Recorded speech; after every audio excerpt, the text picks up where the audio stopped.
Hi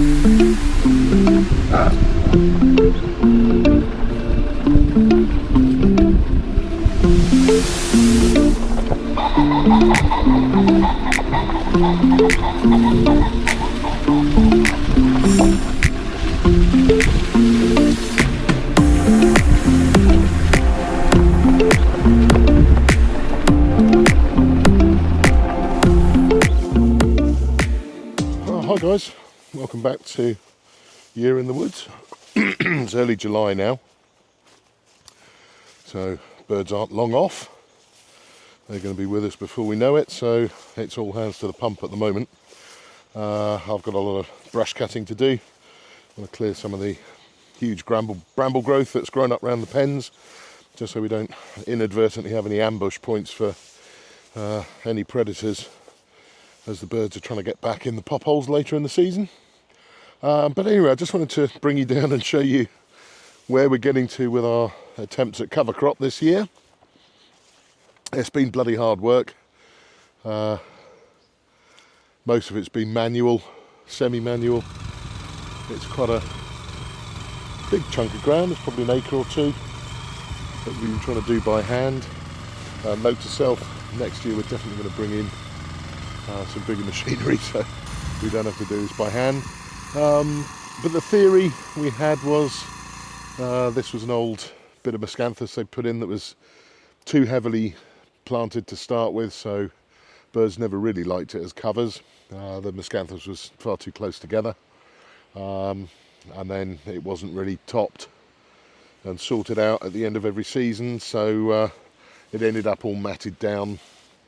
Didn't really provide any food, didn't really provide any good cover, and I think in the 10, maybe 15 years it was in place, it had slowly deteriorated down and run its course. So we've had a bash this year with our usual approach of not much idea, very little talent and not an awful lot of money, and we've had a go. So as you can perhaps see behind me, the nettles, despite spraying, have made a bit of a comeback. And then we've got this little patch down the middle here that we put some bird cover mix in, so we'll go through that. That's looking quite encouraging now actually, but obviously, as always with undisturbed ground, as soon as you turn it over, I think the saying is 1 year seeding, 7 years weeding. So we've certainly got a lot of wildflowers and wild plants coming through, but actually I know last year this worked reasonably well as cover just with the stinging nettles. The young poults like picking away at those, and they're quite good for caterpillars and bugs and other insects, so it did hold their interest a little bit. So we're hoping this year, with a bit of extra effort, it might hold them a bit stronger and a bit longer. So we'll have a look through at some of the plants we've put in here, show you some of them, and we'll see if we can get it to hold some birds this year. The idea is stop them coming up this hill out of the penwood, over the hill at the top there and straight into the farmyard, never to be seen again. We're going to put a line of half a dozen to 10 feeders along here, and this year we've also put in a new drinker line. Theory being, if they get this far up out of the penwood, once they're moving around come September, October time, they'll run into this, some nice cover, a bit of cover crop with some feed value to it, some water and some feed they're used to, and we'll do the hand feeding, the micronized maize, again the cornflakes, see if we can get them to hold up here. And then as the covers start coming up, as we get closer to season, we're going to have a think about how we might want to drive this. I mean, traditionally we've just driven the birds back into the wood and over the top to a line of guns at the bottom, but I'd really like to see whether or not we can push them that way. So if I turn around, there we go, push them that way, out over, and that middle wood is where we've got another drive. So week on, week off, we might be able to push them from here over the guns and get them used to going in there, coming back here to roost. So we're going to have feeders and drinkers out that side as well. But anyway, let's have a quick look at some of the shrubbery we're growing, and then we'll go down and have a look at the cursed brambles and get the brush cutter on them, and obviously, as always, feed the horseflies. So we've got the covers here. We're going to have to trim this back. This will be the ride up so we can deliver feed once the mule's back and running. But looking in here, we've got some of the sunflowers that I painstakingly grew in those little pots on the patio. They're starting to come good, so that'll give a bit of shelter as they grow up, but more importantly, hopefully plenty of sunflower seed for the wild finches and wild birds as we get through into the autumn and into the winter. We're already starting to see quite a few butterflies coming in and helping pollinate. We've got these ones here. This is the buckwheat. So that's starting to flower nicely. In between we've got some kale in there and some radish, and then these sort of frondy leaves, hopefully you can see there. These little frondy leaves, that's the phacelia. So they stay quite low, but again they produce some amazing purple flowers and some seed value as well. And it's just a little thin strip at the top here, but works its way a little wider as we get to the brow of the hill. And the theory being that the birds can move in and out of it. We're building that sort of little patchwork bit again. The top side of the hill here, we'll go over and have a look in a minute. That's where we've sparsely planted the miscanthus. You may be able to see them actually now starting to get above the nettles, so they're not going to be crowded out too badly. There's a few of the previous ones in there, but they're looking really quite weak and poor. So these new ones we've planted this year, we should get a little bit of cover value from them. They'll probably come up maybe 2 meters. But advice we've taken is we've planted them 1 meter apart, so they're not too dense for the birds to get through and not too difficult for the dogs and the beaters to push on through.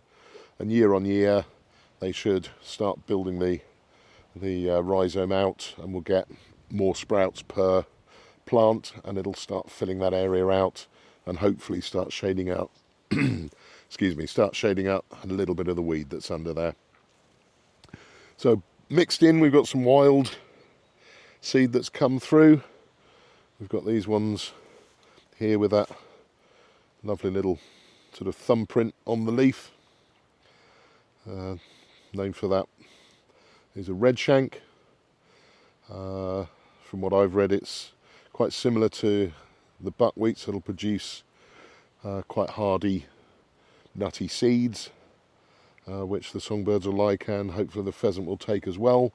So not too disappointed to see quite a few of those coming through in our mix.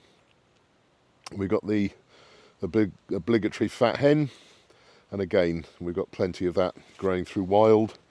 You can see a few in the old track there, but where we turned the ground over, that's come through quite strongly.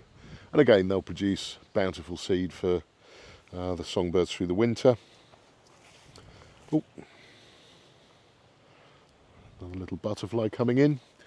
So we've got the hand-reared sunflowers down to the end here. It's going to be fun with them because I just bought handfuls of bags of seeds. So we've got some dwarf ones, we've got some giant ones, whatever was cheap, to be honest. But most of those seem to have taken. I think we've lost the odd one or two, but at this stage they're coming through quite strongly. Now, oddly enough, the mix we put in had an awful lot of sunflower in it, and last time I was up we didn't see a single sunflower, but just looking in now on the seeds, there we go. I think that's a sunflower seedling. Now that's certainly further on than we spotted the other day, but it's not nearly as far on as the ones we actually hand planted. So I don't know, it may be a seeded one on maybe one of the weaker ones out of the pots, but we'll have a look through, see if it's alone. If we see any sunflowers from here on down, then it's definitely from the seed source, and not from the ones we planted in pots. Looking down in there, there's some more of the phacelia, and these buckwheats are doing nicely. And as we come down to the brow of the hill now, we've got this nice sort of 3 or 4 metre strip.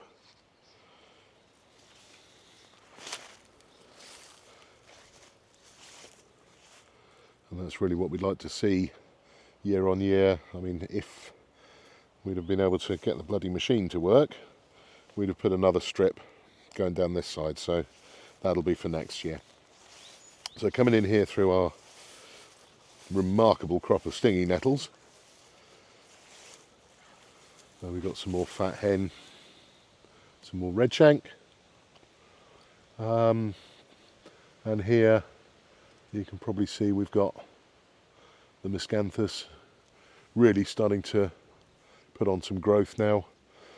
We had a little bit of rain over the weekend, which has been very useful,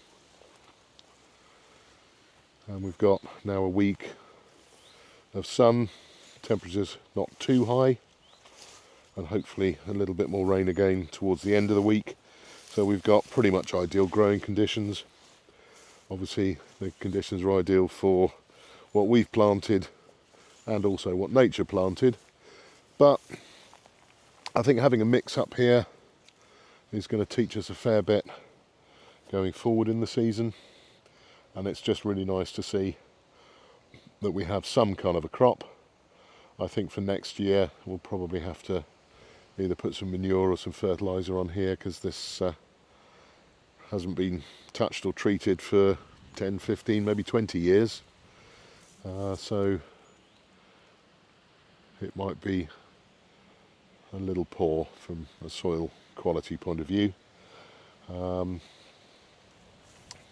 yeah, this was all hand sown, and I think we took the view that the seed was relatively cheap, and we've sown it over dense, really just to try and get the plants we wanted to get a foothold and try and push on through and crowd out the indigenous weeds.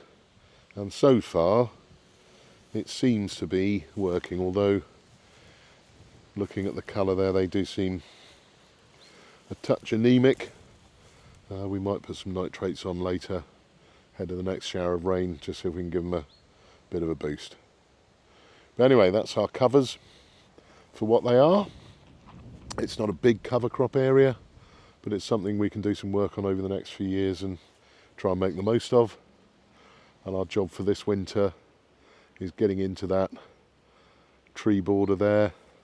The old hedge is about 4 or 5 metres back, and we'd like to try and trim back some of these overhanging branches, reclaim a bit more of that ground, push the woodland back a little bit, and if we can, start with dead hedging and then reinstate a hedge line there. That'll help us in a couple of ways. It'll give some really good nesting habitat for the wild birds.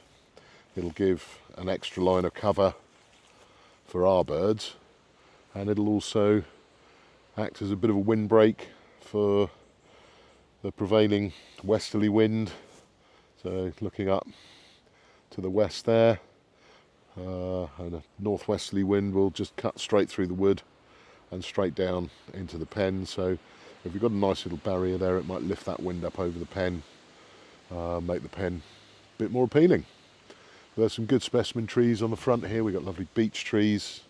There's a really nice sweet chestnut up the top there, and down the bottom here we've got a little stand of cherries, and down into the blackthorn at the bottom. So quite a few ash. I think it was predominantly an ash planting there, and most of them at the front line here are looking okay, but as we go back into the wood, the dieback is going to cause us problems. We've got one small one here that's struggling with dieback, so we may be able to nip a few of these out or prune them back, take them back fairly hard, and just recover that bit of ground underneath. Right, so that's what we've been trying to do down here. It's better than it was, and we'll see as the summer unwinds and we start getting the birds through. We'll keep an eye on it, see what it produces, and learn some lessons for next year. But it's certainly encouraging, better than it was, and it's got to have some benefits both for our birds and the wild animals and birds up here, and it's better than nothing at all. Right, it's time to climb over the rickety stile. Try not to get fried by the electric fence as usual, and we'll head off down into the woods, get the brush cutter out and start tackling some of these brambles.